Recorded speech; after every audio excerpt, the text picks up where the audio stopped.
No,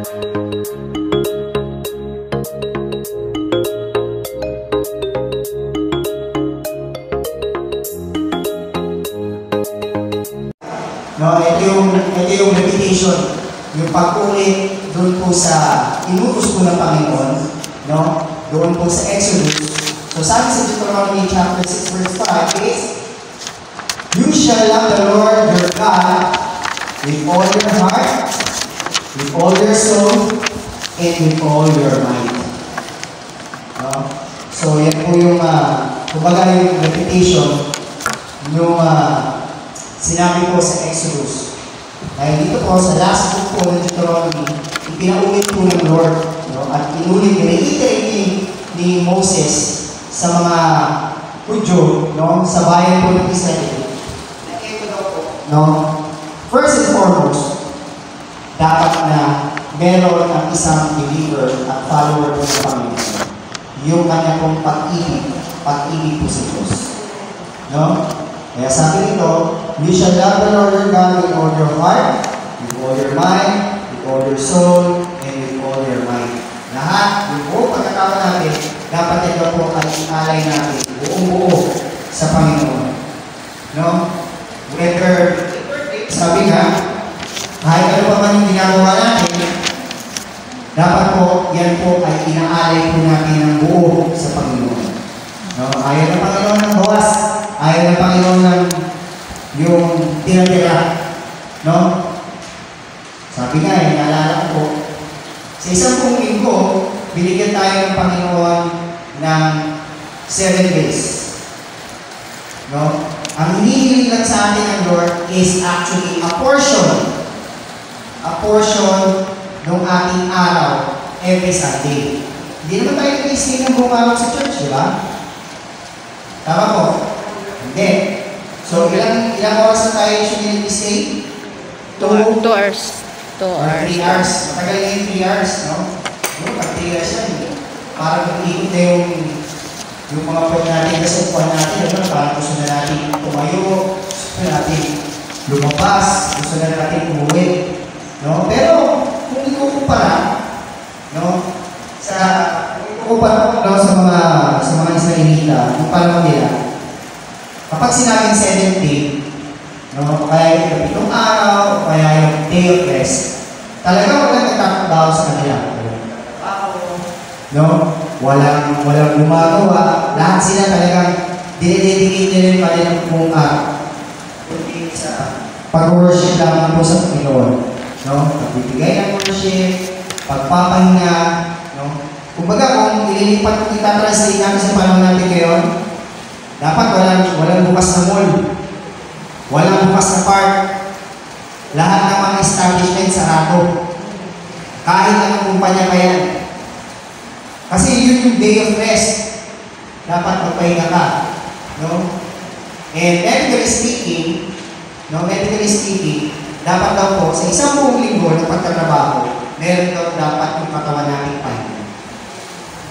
Dahil kapag nagpapahinga po tayo, hindi lang naman yung katawan natin na nagpapahinga.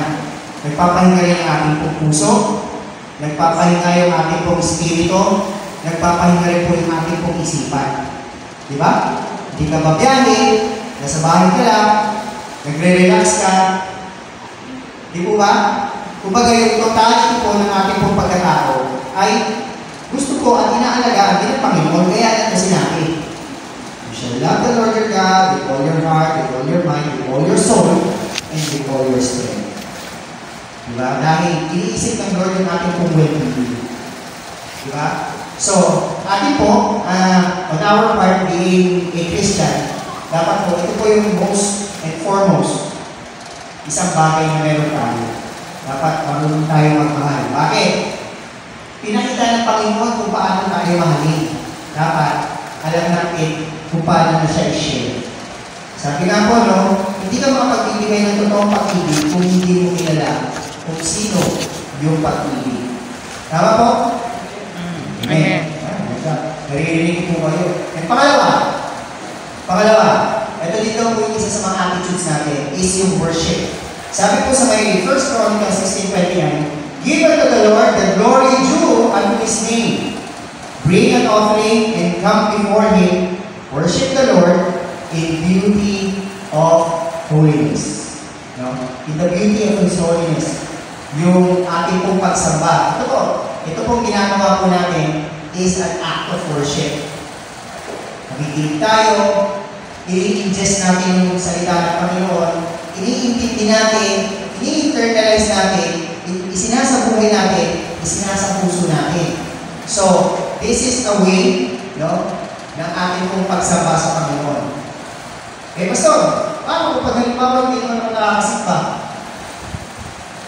Sabi nga po, no, wala pong limit kung saan pwede i-worship ang Lord. Kahit nasa bahay ka, no, halimbawa lang, hindi ka talaga makalakad, totally. Yung dalawang pa mo, unable ka makapunta ng church. Diba? So, understandable yun. Pwede ka naman mag-worship sa bahay mo.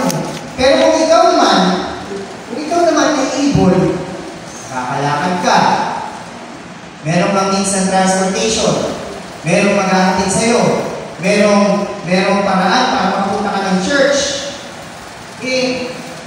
mas maganda pa rin po na talagang nasa church ka. Di po ba? Dahil nakikita mo yung mga kapwa mo believers na sumasamba rin sa Panginoon. Di po ba? Sorry, ako pumunta ng church kasi yung mga tao naman kasi ako hindi gusto nakasama sa church. Kahit pa, yan po sasabihin ko sa inyo, kahit pa, lahat ng tao sa church hindi gusto. Hindi pastor, meron na ako mga gusto makilan. O yun, yung mga tao na gusto mo, at least, nakikita ka nila, na-empower sila, na-encourage sila. Kami po, na mga magagawa, kami po ni Pastor Mark, kami po ni Pastor Paul, kami ni Pastor Siesta. Na-encourage kami na mag-aral, mangaral, magturo, tumayo dito sa harapan kapag nakikita po namin kayo. No? Doon napupuno yung puso namin. No? Pag nakikita namin kayo na nandiyan kayo, na kahit parang lumilipad yung isip nyo, natutuwa po kami actually. No? Natutuwa kami kasi, dito sila. Nakikita ko sila. Alam mo yun, na-encourage nyo kami. Hindi lang yung kayo po yung na-encourage sa amin kapag kami nakikita rin po na nandito. Hindi kami rin po. Natutuwa kami na nandiyan kayo. No? Sabihin sa katabi mo, salamat at nandito ka. Salamat. Salamat at nandito ka. Dito ba? Salamat at nandito tayo. Sabi ko maanong nakaraan, merong mga bansa, tulad po sa China, hindi sila pwede mag-church doon. Diba? Sa Saudi, diba?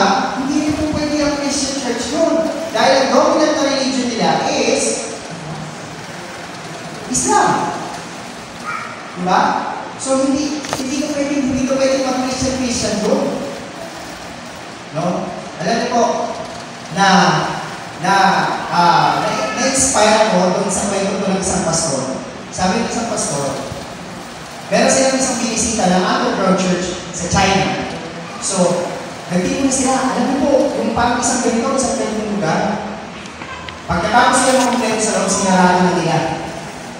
Para wala na makakarinig sa kanila. Wala silang musical instrument, wala silang electric fan, wala silang aircon. Yung lugar nila, hindi masyadong maliwanag. Enough lang para mabasa. At wala po silang Bible. Wala silang Bible. Pero, nung magsasalita na po yung pastor, alam mo na again siya. Kasi, yung mga tao doon sa church ngayon, yung underground church ngayon, kabisado nila yung sinasabi ng pastor. Since bawal sila magdala ng Bible, alam niyo kung ginagawa nila? Pupulitin nila yung isang page, kakabisaduhin nila yun. Hindi sila titigil hanggang hindi nila nakakabisado, tapos susunodin na nila. Para walang ebidensya. Alam niyo, umiyak yung pastor na yun. Sabi daw ng mga, nung papalis na siya, sabi daw ng mga Chinese na Christian, sabi nila, alam mo, nananalangin kami that one day, kami mga Christian dito sa China ay maging kagaya ninyo sa US. Malaya kayo nakaka-worship, malaya kayo nakakasamba sa Panginoon, meron kayong magagandang structure, meron kayong magagandang building, may maganda kayong sound system. Sabi niya, sana kami, yung mga nandito sa China, maging ganyan kami. Sabi ng pastor, alam mo, sabi niya, ipapanalangin ko na hindi kayo maging katulad sa amin. Sabi niya, yun naman ang magiging prayer ko. Nagulat yung Chinese. Sabi niya, bakit? Kasi sabi niya, alam mo, sa Amerika, malalaki ang pintuan ng church. Maraming mga simbahan bukas. Pero alam mo ba, sabi niya, napaka-konti ng tao nagpupunta. Dito, sabi niya, napaka-stricto ng inyong pamahalaan pagdating sa Christianity. Pero ito ngayon, sabi niya, yung isang malaking worldview, pinuno mo. At kahit na nahihirapan kayo, still, sabi niya, you risk your life going doon sa simbahan. Sabi niya, alam mo, ako naman, papanalangin ko na sana ang Amerika pagdating ng araw, maging kagaya niyo. Amen. Diba? Tayo malaya tayo, pero hindi natin tinitake yung opportunity. Diba? Minsan, ito ba masakit? Nasa church tayo, pero lutang tayo. Ano yung lutang? Amen. Yung parang, Wala isip. parang yung church, yung katawan mo nandito, pero yung isip mo wala dito. May iisip ka, iisip mo. Gusto na kaya yung labahan ko? Ginamit ko pa yung kahapon, siguro wala yung tuloy mamaya pag-uwi ko. Sakto yun, pagkatapos ng church, babalawan ko na siya. Yun ang iisip ko. Pag-uwi mo, idadawin mo yung damit mo na binabag mo ng isang gabi. O kaya, nag-iisip ka, saan kaya ako yung pagkata mamaya, pagka-uwi ko? Ano yung yun? Maraming umaagaw dun sa attention natin. No? Kaya sabi nga ni Dapis, sabi ni Pastor Dapis, kapag ka nasa church po tayo, isa man sa laman talahin natin pagkakataon. No? Hanggat meron magsasalita at magtuturo sa atin ang gagamitin ng Lord, let's take advantage of it. Bakit? Darating yung panahon na baka wala ng tatayo. Kundi, ikaw ay para sa sarili.